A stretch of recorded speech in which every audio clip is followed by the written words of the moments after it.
Bismillahirrahmanirrahim. Assalamualaikum warahmatullahi wabarakatuh. Innal hamdalillah wa syukra lillah wa thanaa lillah la haula wa la quwwata illa billah. Thumma assalatu wassalamu ala asyrafil anbiya'i wal mursalin sayyidina wa maulana Muhammad sallallahu alaihi wasallam. Alhamdulillah, puji syukur kehadirat Allah Subhanahu wa taala.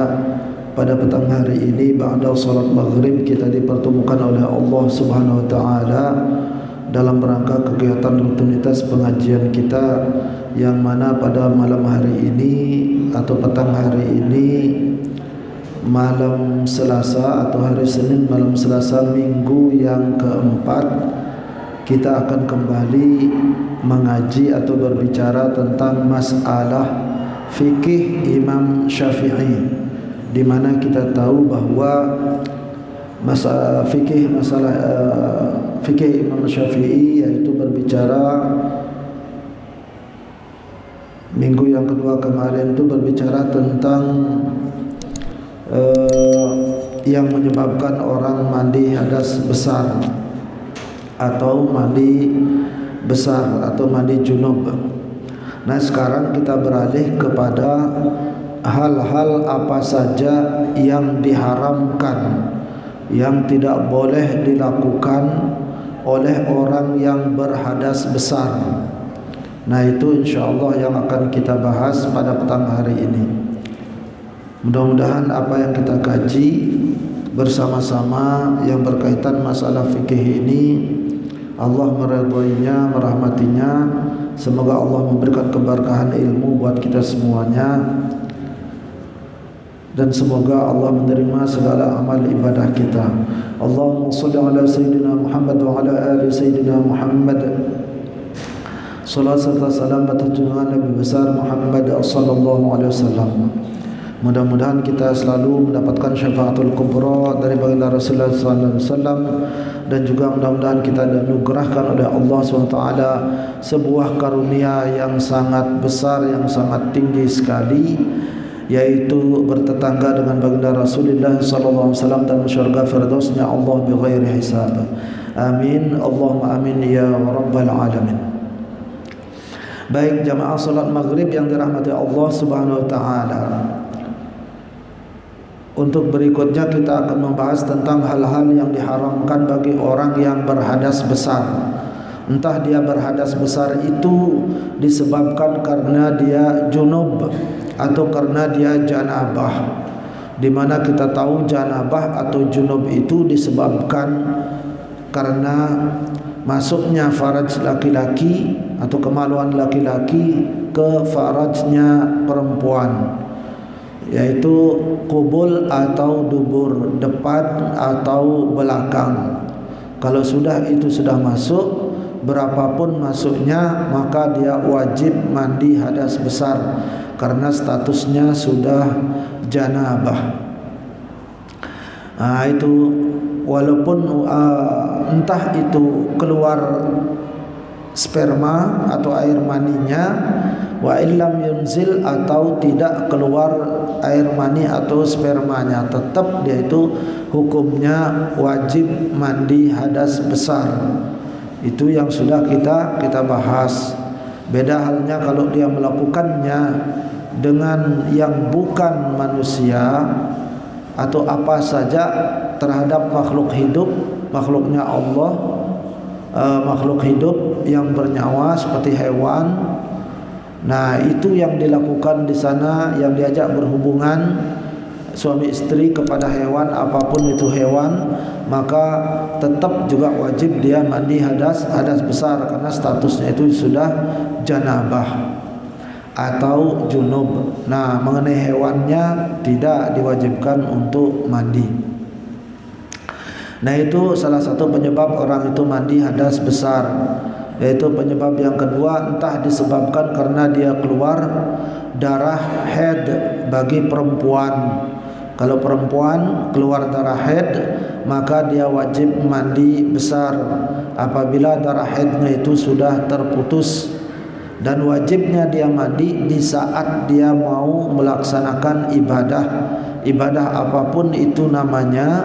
Kalau sudah darah haidnya terputus dan waktunya untuk melaksanakan ibadah seperti sholat, memegang Al-Quran, atau seperti melaksanakan ibadah puasa Ramadan ataupun ibadah puasa sunnah umpamanya, maka terlebih dahulu dia harus mandi besar.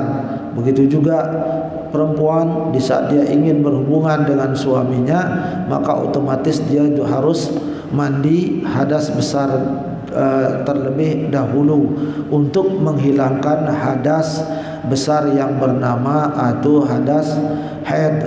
Nah, kemudian berikutnya yaitu nifas. Nah, orang yang keluar darah nifas, kebetulan keluar darah nifas, maka dia juga tetap hukumnya mandi hadas besar apabila darah nifasnya itu sudah terputus atau munqati', sudah terputus. Dan di saat dia akan mau melaksanakan ibadah, maka terlebih dahulu dia harus mandi besar. Nah, itu begitu juga di saat dia umpamanya ingin berhubungan suami istri dengan suaminya, maka otomatis dia itu harus mandi besar terlebih dahulu. Jadi tidak semata-mata putus atau selesai darah haid atau darah nifasnya itu langsung harus mandi, tidak. Nah, itu mengenai tata cara mandinya itu insyaallah nanti lain kali akan kita bahas bersama-sama.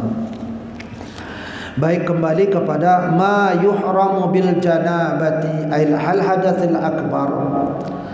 Apa saja yang diharamkan orang-orang yang dalam keadaan junub atau orang-orang yang mengandung hadas besar. Wa yuhramu 'alal junubi ma yuhramu 'alal muhdits hadatsan asghar wa huwa shalah. Yang diharamkan bagi orang-orang yang berjunub atau yang mengandung hadas besar, entah itu laki-laki ataupun perempuan, maka dia itu diharamkan ma yuhramu 'alal muhdits hadatsan asghar, yaitu diharamkan seperti yang diharamkan yang dilakukan oleh orang yang berhadas kecil. Orang yang berhadas kecil itu ya seperti kentut, bersentuhan laki dengan perempuan menurut mazhab Syafi'i, atau keluarnya itu air kencing, atau keluarnya itu BAB, atau ketiduran, atau keluarnya air madhi, atau keluarnya air wadi dan lain sebagainya selain daripada yang menyebabkan hadas besar, itu namanya hadas kecil.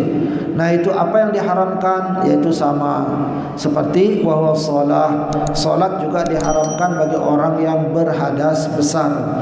Nah, ini baik laki-laki ataupun perempuan, ini haram hukumnya. Bagi laki-laki harus mandi terlebih dahulu. Bagi perempuan juga sekiranya mau salat harus mandi terlebih dahulu. Nah, itu apabila darahnya sudah terputus, baik itu darah haid ataupun darah nifas.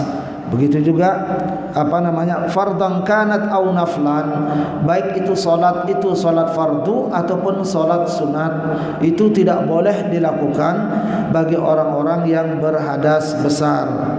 Wa tawafu, dan juga diharamkan bagi orang yang tawaf, diharamkan bagi orang yang berhadas besar, yaitu melaksanakan ibadah tawaf. Nah, itu yang diharamkan.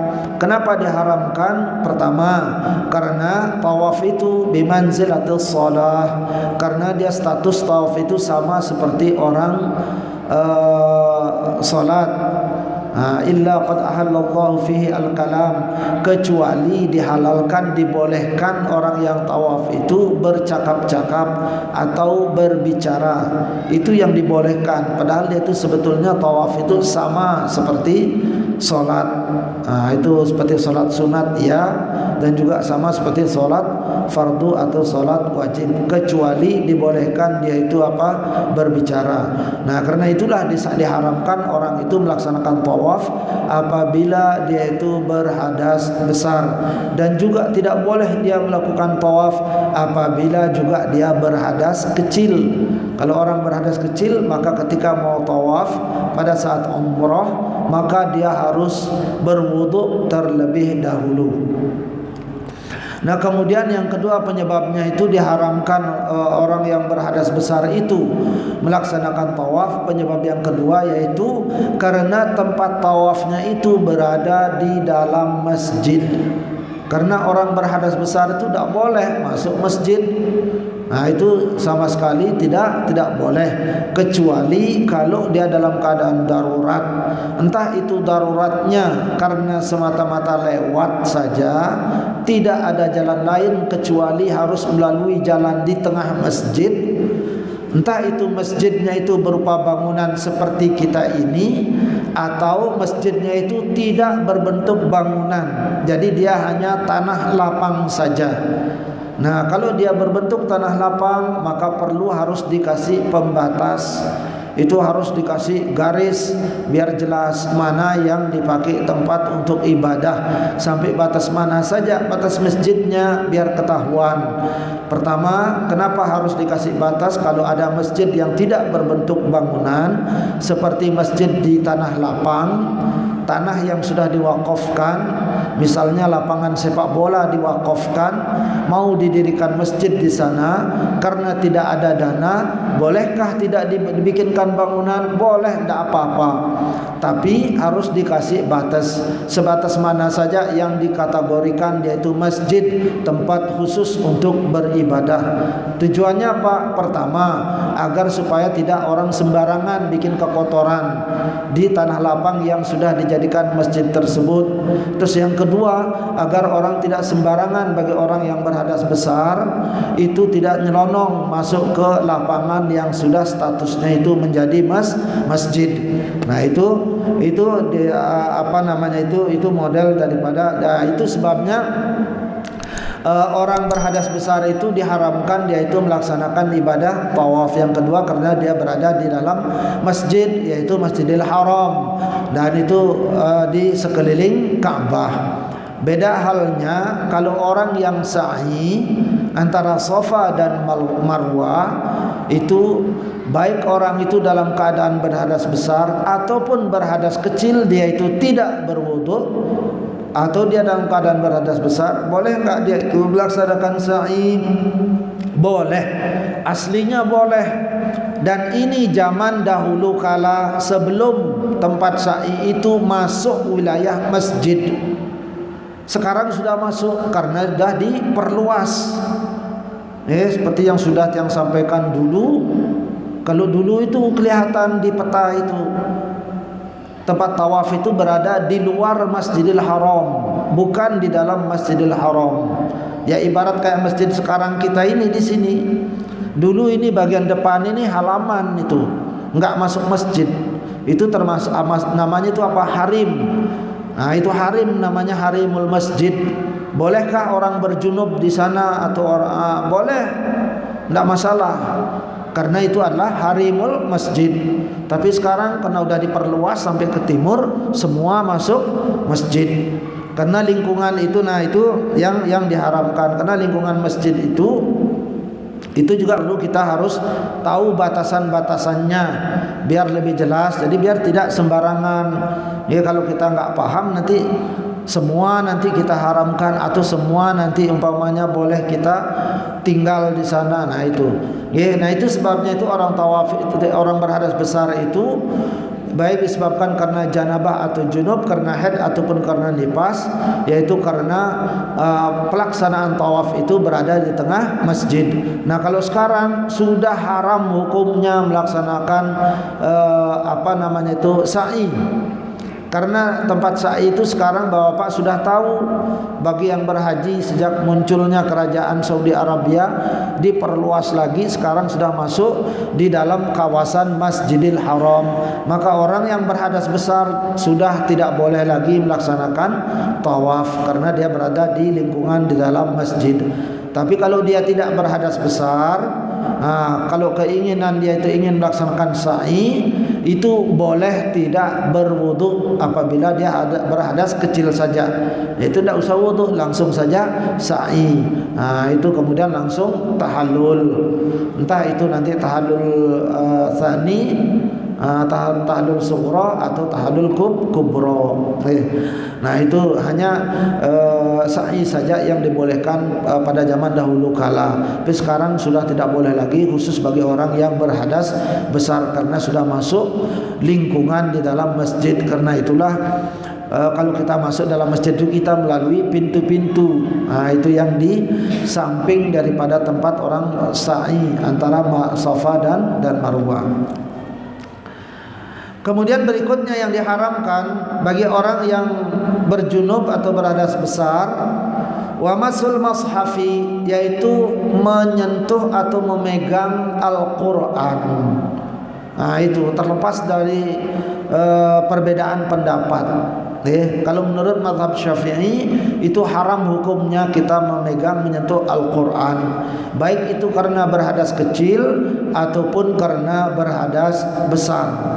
Berhadas kecil aja sudah haram, terlebih lagi berhadas besar. Nah ini berhadas besar tentu konsekuensinya lebih besar lagi.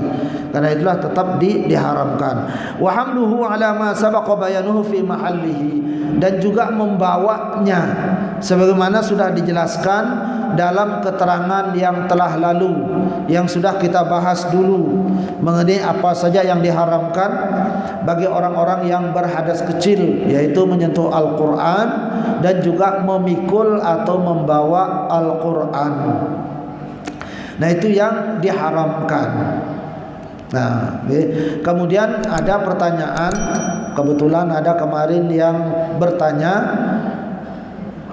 orang Sulawesi Tenggara lewat telepon, dia guru ngaji, dalam keadaan berhadas besar itu bolehkah dia mengajarkan anak kecil untuk mengajar ngaji?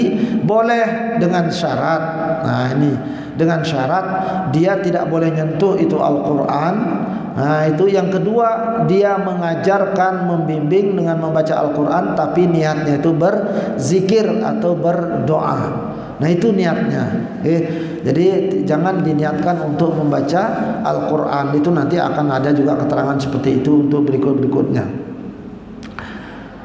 Kama yuhramu 'alal muhdats hadatsan akbar, sebagaimana juga diharamkan bagi orang yang berhadas besar, ziyadatan ala ma sabaqa, tambahan dari yang telah lalu, yang telah lewat. Apa tambahannya bagi orang yang berhadas besar? Nah ini berikut ini diharamkan bagi orang berhadas besar, tapi tidak diharamkan bagi yang berhadas kecil. Hanya berhadas besar saja ini khusus. Apa itu? Al-muqthu fil masjidi, yaitu diam di dalam masjid. Ay al-julus fihi biniyatil ibadah aw ghairiha, yaitu diam duduk di dalam masjid, baik itu niat karena ibadah atau bukan niat karena ibadah. Niat ibadah itu seperti salat sunat, salat berjamaah, atau umpamanya itu niatnya itu duduk itu apa, i'tikaf, umpamanya itu haram. Nah sekarang di mana letak haramnya bagi orang berhadas besar ketika di masjid, baik itu dia dalam keadaan duduk ataupun dalam keadaan berdiri ataupun dalam keadaan lewat. Karena dalam Al-Quran bilangnya lewat, tapi maksud dalam Al-Quran illa abiri sabilin, itu maksudnya apa? Darurat. Ini maksudnya lewat yang diharamkan itu tidak darurat, padahal ada jalan lain tapi sengaja dia masuk lewat dalam masjid, lewat pintu depan umpamanya ini sengaja. Nah itu nyelonong aja, dia tetap haram hukumnya karena bukan darurat. Padahal ada jalan lain, ganggang, sengaja aja dia. Toh juga saya nggak duduk, cuma lewat itu katanya. Nah itu maksud illa abiri sabilin, itu adalah orang-orang yang darurat, darurat saja. Nah sekarang kembali, di mana letaknya tempat-tempat diharamkan bagi orang yang berhadas besar saja, bukan hadas kecil. Orang yang berhadas besar itu kita harus tahu diharamkan di masjid bagian mana saja. Sebelum kita tahu tempat-tempat yang diharamkan, kita harus tahu juga nama-nama tempat di area masjid itu. Nah itu yang harus kita tahu dulu biar tidak salah paham. Yang pertama, masjid itu nama tempatnya adalah sahnul masjid, yaitu tengah masjid seperti kita ini, sampai ke belakang. Pas di pintu itu sampai ke depan di tempat pengimaman itu masuk masjid, sahnul masjid, tengah masjid, itu mutlak haram hukumnya bagi orang yang berhadas besar. Tidak boleh sama sekali, apapun alasannya, tidak boleh. Kembali lagi kecuali darurat. Nah, kecuali darurat baru dia. Nah, kemudian yang kedua, nama tempat itu selain sahnul masjid, tengah masjid, itu ada namanya rahbatul masjid. Rahbatul masjid itu apa? Serambi masjid. Serambi masjid itu adalah tempat cadangan, ya, tempat cadangan apabila di dalam sudah penuh jamaahnya ataupun di atas sudah penuh jamaahnya, maka seyogianya jamaah yang kepenuhan ini harus di luar dalam masjid. Apa itu rahbah? Yaitu di emperan itu. Nah, emperan masjid ini namanya rahbah, dan ini hanya ada di Indonesia saja. Tidak tahu kalau negara lain. Tapi kalau di Arab tidak ada rahbah kecuali Masjidil Haram. Kalau Masjidil Haram ada rahbahnya itu. Kita kan sering berjamaah di Masjidil Haram itu ketika berhaji ataupun umroh, itu di halaman masjid itu langsung. Itu makanya dipel terus sampai batas tehal itu. Tehal yang jauh itu namanya area rahbah. Makanya orang sholat di sana. Nah, itu tempat itu namanya rahbah. Kemudian yang ketiga, area masjid yang ketiga namanya apa? Harimul masjid. Harimul masjid ini yaitu tempat untuk naruh sandal, tempat untuk membuang sampah-sampah kecil. Misalnya kalau ada bapak merokok, mau masuk ke masjid, sudah selesai buang. Tapi tidak usah sembarangan, karena udah dikasih tempat sampah, taruh dia di sana. Atau mau berludah umpamanya itu, yaitu di halaman masjid. Atau membuang sampah-sampah kecil dan menaruh sandal, di mana letaknya itu di harimul masjid, yaitu di lapangan tuh, di halaman masjid itu yang kotor itu namanya harimul masjid. Atau kalau mau parkir di harimul masjid, itu boleh kotor, memang sengaja dibikin tempat kotor karena itu memang tempat orang kotor, tempat naruh sandal. Nah, ada tiga area ini yang diharamkan oleh Allah dalam syariat Islam bagi orang yang berhadas besar untuk tinggal di masjid itu ataupun untuk lewat di masjid itu hanya dua tempat saja, yaitu sahnul masjid, di dalam masjid, dan yang kedua adalah di rahbatul masjid, rahbahnya masjid, yaitu emperan itu. Nah, seperti masjid-masjid yang ada di Indonesia. Nah, itu masjid-masjid yang ada di Indonesia itu rata-rata kebanyakan masjid di Indonesia itu rata-rata punya rahbah, punya serambi atau punya emperan. Nah, kalau di Arab itu jarang sekali. Apalagi masjidnya Imam Syafi'i radhiyallahu an, yang di dalamnya ada makam Imam Syafi'i di Sayyidah Aisyah di Kairo, itu juga enggak ada itu rahbahnya. Begitu juga Masjid Sayyidina Al-Husain di samping Universitas Al-Azhar Mesir juga tidak ada. Cuman dibikinkan sekarang sedikit sebagai tambahan, dan itu sudah dikasih pembatas. Nah, inilah rahbah ini. Terlebih lagi dalam masjid dan emperan masjid wajib hukumnya harus bersih dan harus suci. Tidak boleh ada kotoran di situ, dua tempat ini tidak boleh. Kecuali kalau harimul masjid, di halaman masjid itu memang tempat kotor. Kenapa dijadikan tempat kotor? Tempat berludah, buang sampah-sampah kecil, membikin tempat wudhu, kemudian apalagi membikin kamar mandi, membuang hajat umpamanya itu, bikin WC. Nah, itulah di harimul masjid. Nah, di harimul masjid inilah boleh orang haid dan nifas berada di sana. Itu boleh. Jadi dibolehkan.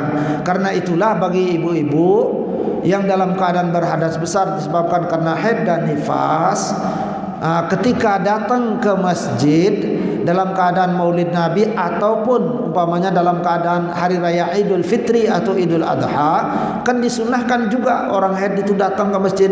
Di mana tempatnya? Cukup duduk di halaman masjid saja. Nah itu duduk aja bawa sejadah segala macam, bukan enggak apa-apa, zikir. Tapi jangan sampai menyentuh emperan yang suci itu. Nah sekarang emperan yang ini termasuk itu mulai pintu gerbang itu, karena udah dibersihkan untuk dijadikan rahbah, makanya tidak ada sandal di sana. Tapi kalau di kamar mandinya itu masih termasuk area harimul masjid. Nah itu boleh nanti duduk di kamar mandinya, di tempat wudhu. Yang kedua, bagi orang haid dan nifas atau berhadas besar itu boleh dia duduk di halaman masjid, tempat yang kotor atau tempat parkir. Nah itu batasnya. Jadi tempatnya yang diharamkan itu adalah 2. Jadi itu maksudnya. Al-muqsu fil masjid ay al-julus fihi biniyatil ibadah aw ghairiha. Baik itu karena niatnya itu ibadah ataupun bukan karena ibadah, tetap hukumnya tidak boleh. Jadi haram hukumnya. Nah itu cuman tambahannya enggak ada. Bagaimana kalau lewat pun diharamkan kalau tidak darurat. Sengaja seperti tadi yang saya bilang, sengaja dia itu lewat dalam masjid mau nyebrang ke tetangga sebelah, malah dia sengaja lewat di dalam masjid, itu hukumnya haram. Yang boleh lewat itu hanya darurat saja. Yang kedua yang darurat itu apa? Yang darurat yang boleh dia itu diam di masjid dalam keadaan darurat apabila dia merasa ketakutan atau nyawanya terancam. Nah ini, atau dia takut umpamanya dia bawa perhiasan, bawa barang berharga, tidak ada tempat lain untuk berlindung, mengamankan diri. Boleh enggak dia lari ke dalam masjid dalam keadaan berhadas besar? Boleh. Walaupun dia tidur dalam masjid tidak apa-apa. Nah ini, tapi ini hukumnya darurat. Kenapa? Karena dia itu dalam keadaan darurat sekali. Khawatir nanti barangnya hilang, atau umpamanya khawatir nanti dia itu dibunuh, disakiti orang. Itu boleh. Nah, kemudian yang berhadas besar ini bagi umat Islam yang perempuan ataupun yang laki-laki itu, yang perempuan juga itu dia itu diharamkan itu pada saat dia kalau bagi perempuan itu pada saat darah haidnya itu masih keluar. Begitu juga darah nifasnya itu masih keluar. Nah pada saat itulah dia itu diharamkan. Atau darah nifasnya sudah terputus tapi dia belum mandi besar. Nah itu haram juga hukumnya bagi ibu-ibu. Darah sudah terputus tapi belum mandi besar, tetap hukumnya haram. Karena syarat ibadah itu harus mandi besar terlebih dahulu. Nah itu. Tapi kalau dia belum mandi maka hukumnya haram. Kemudian yang kedua, bagaimana kalau orang yang non muslim atau orang kafir yang tidak beragama Islam? Nah itu ada ibu-ibu pejabat datang ke masjid, atau kita punya acara maulid Nabi. Nah ini biar jelas, biar tidak sembarang. Boleh enggak dia masuk ke dalam masjid bagi orang yang berhadas besar, khususnya itu ibu-ibu. Kalau orang yang non muslim itu yang ibu-ibu dalam keadaan haid dan nifas, kalau bahasanya dia dalam keadaan haid dan nifas, maka hukumnya haram itu dia masuk ke dalam masjid. Tapi kalau masa haidnya itu sudah selesai, orang perempuan yang tidak beragama Islam itu kalau masa haidnya sudah habis dan sudah bersih, walaupun dia enggak mandi, ya karena kan enggak sah dia mandi, karena mandi besar itu ibadah. Itu tidak sah. Yang penting masa haidnya itu sudah habis. Bagi orang-orang yang non muslim, tidak haid, dalam keadaan tidak haid, dalam keadaan tidak nifas, maka baru dia boleh masuk ke dalam masjid. Entah dia mau duduk, entah dia lewat menghadiri acara, silahkan, tidak masalah. Nah ini perlunya kita mesti harus tahu, harus bertanya. InsyaAllah jadi mereka akan memahami. Karena memang mereka itu kebanyakan, apalagi saudara kita yang non muslim, yang Hindu itu sangat sekali menghargai kita di kampung ini. Sekiranya menurut agama kita tidak boleh, pasti dia tidak akan mau. Nah itu perlunya kita bertanya terlebih dahulu. Kalau perempuan yang datang, pejabat perempuan pamannya, kalau memang itu dia dalam keadaan haid atau dalam keadaan nifas, ya kasih tahu aja bahwa itu tidak boleh.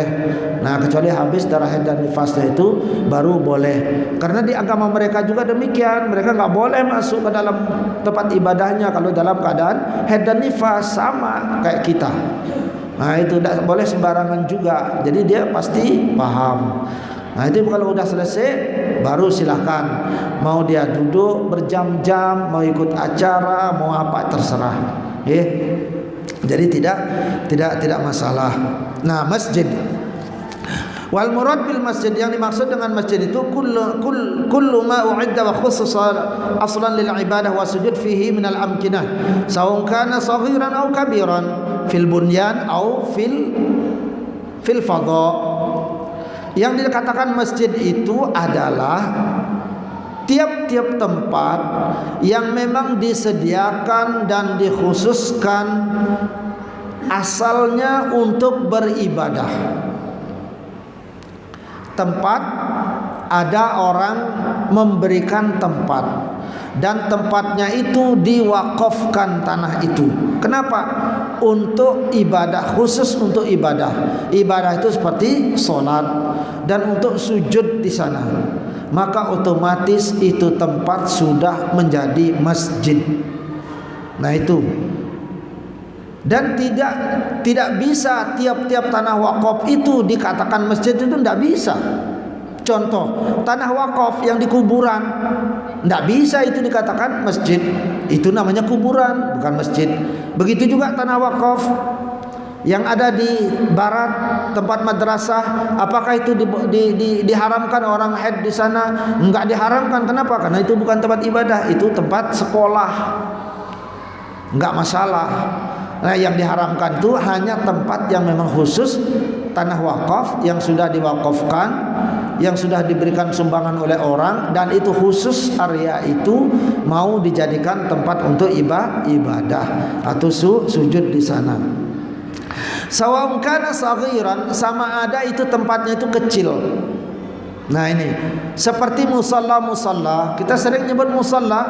Sebenarnya musalla yang ada di Indonesia ini namanya bukan musalla, itu sebenarnya namanya masjid. Kalau kita kan membedakan, masjid lain, langgar lain, santren lain, musalla lain, padahal semuanya itu masjid. Lalu pertanyaan berikutnya, memang ada enggak musalla? Ada. Apa itu musalla? Yang dikatakan musalla itu adalah tempat yang luas yang sifatnya dipakai sewaktu-waktu untuk pelaksanaan ibadah. Seperti sholat hari raya, mana itu lapangan puputan, sering dipakai sholat hari raya tiap tahun, itu namanya musalla. Lapangan samudra, nah itu tiap tahun dipakai sholat hari raya Idul Fitri atau Idul Adha, itu juga namanya musalla. Begitu juga halaman masjid, sekiranya sewaktu-waktu dipakai juga biar enggak karena tidak cukup tempat umpamanya di dalam, dipakai sampai keluar umpamanya itu sampai ke dekat jalan raya Pemogan, itu juga namanya musalla. Nah itu sifatnya sewaktu-waktu. Jadi bukan khusus, jadi sifatnya sewaktu-waktu. Itulah namanya musalla. Tapi kalau tempatnya kecil dan itu khusus untuk ibadah, bukan untuk parkir, bukan untuk tempat sandal, bukan untuk tempat bikin kamar mandi atau WC, maka otomatis itu namanya masjid. Bukan musalla.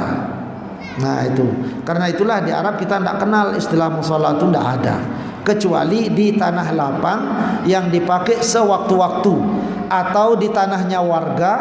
Nah itu seperti yang kami sering lakukan tiap tahun di tanahnya warga di sana di Kairo itu memang terhampar.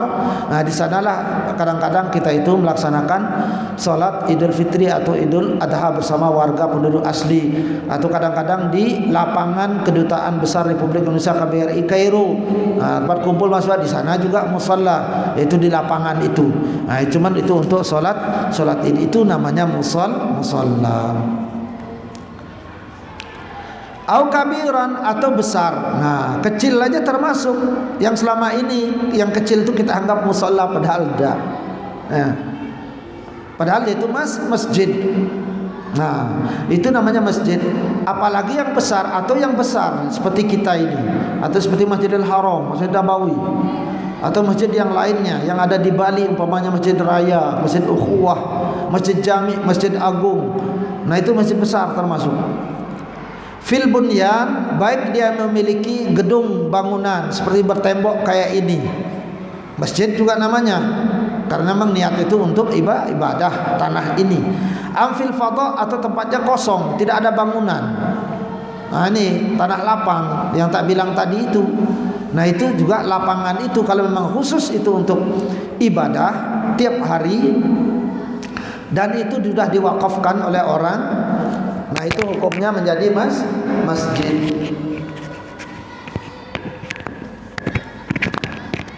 Okay. Jadi itu hukumnya sudah menjadi masjid. Karena itulah sekali lagi kalau di lapangan tuh harus dikasih batas, sebatas mana yang harus dipakai untuk sholat atau untuk ibadah. Dalilnya yang mengharamkan bagi orang yang berhadas besar atau junub, haid dan nifas itu tidak boleh berada dalam masjid di dua tempat itu. Yang pertama apa? Sahnul, masjid tengah masjid. Yang kedua adalah rahbatul masjid, kalau halaman bebas. Itu yang sebetulnya, jadi bukan rahbah itu masuk halaman tuh namanya rahbah, bukan. Serambi itu tidak boleh di halaman masjid karena termasuk serambi, bukan.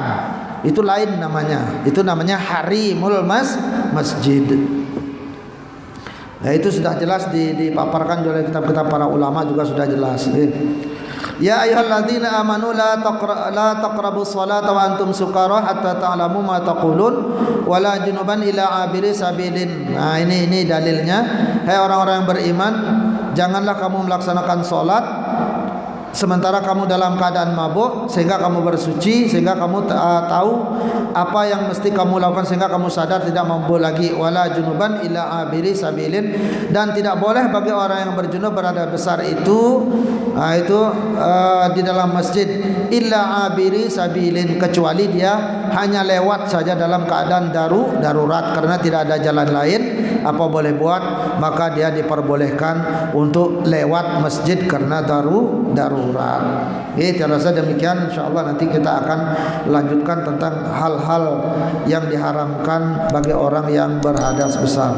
Baik, kita tutup pengajian kita. Mudah-mudahan Allah menerima semua amal ibadah kita. Semoga Allah memberikan barakah ilmu buat diri kita. Semoga bermanfaat dalam kehidupan kita sehari-hari, khususnya dalam hal ibadah kita. Semoga Allah menerima. Amin. Allahumma amin ya rabbal alamin. A'udzu billahi minasyaitonir rajim. Bismillahirrahmanirrahim. Allahumma shalli ala sayyidina Muhammad wa ala ali sayyidina Muhammad walhamdulillahi rabbil alamin. Alhamdulillahi rabbil alamin hamdan syakirin hamdan na'imin hamdan yuafi ni'amahu wa yukafi mazidah. Ya rabbana lakal hamdu kama yanbaghi li jalali wajhika wa 'azimi sultanika karim. Wa sallim wa radallahu ta'ala an sadatina ashab sayyidina rasulillahi ta'ala ajma'in. Allahumma ighfir lana dhunubana wa walidina warhamhum kama rabbawna shaghara wa masyayikhina wa ولجميع المسلمين والمسلمات والمؤمنين والمؤمنات الأحياء منهم والأموات وتابع بيننا وبينهم بالخيرات رب اغفر وارحم أنت خير الراحمين ولا حول ولا قوة إلا بالله العلي العظيم اللهم علمنا ما ينفعنا وانفعنا بما علمتنا اللهم إنا نعوذ بك من علم لا ينفع وقلب لا يخشع وعمل لا يرفع ودعاء لا يسمع ربنا آتنا في الدنيا حسنة وفي الآخرة حسنة وقنا عذاب النار وقنا عذاب النار وصلى الله على خير خلقه سيدنا محمد وعلى آله وصحبه وسلم سبحان ربك رب العزة عما يصفون وسلام على المرسلين والحمد لله رب العالمين ثم السلام عليكم ورحمة الله وبركاته. قد كفاني علم ربي من سؤالي واختياري فدعائي وابتهالي شاهد لي بافتقاري.